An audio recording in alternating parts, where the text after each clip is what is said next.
Yeah, all three matches have been pretty one-sided. India have played some very good cricket. You know, the Sri Lankan bowling attack is not the best, but at the same time, you have got to give the Indian batsmen some credit. At times, the ball has done a little bit, whether it's the spin bowler at times or whether it's been the new ball bowler, and the Indian batsmen have been able to deal with whatever has been thrown at them. And I think they have been batting very well. We saw Sri Lanka on this occasion trying to set completely different tactic again, trying to bowl short. Again, I think they overdid it, but even so, I think the Indian batsmen stood up to it well, they dealt with it and they batted well.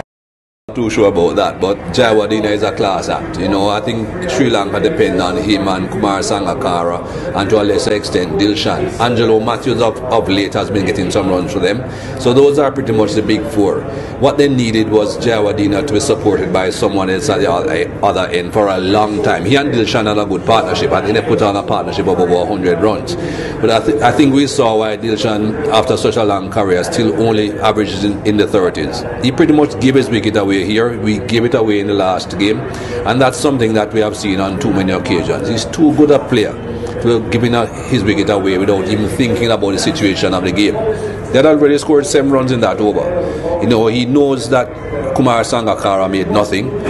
He's there batting with Mahela Jayawardene. They have a good partnership going. Try and keep that partnership going for another 10, 12, 15 overs. They would have had a much better score.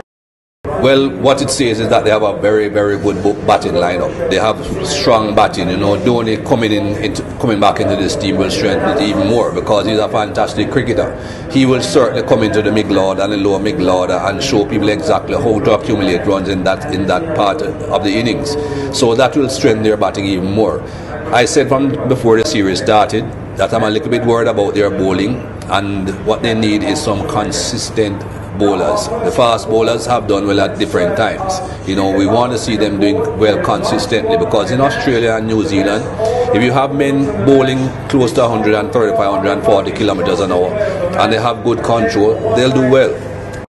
They have a long way to go. You know, I think they'll keep on trying different people. I think the most important part of the trial leading up to the World Cup, though, is when India go to Australia, because they were playing one-day games under the same conditions under which the World Cup will be playing.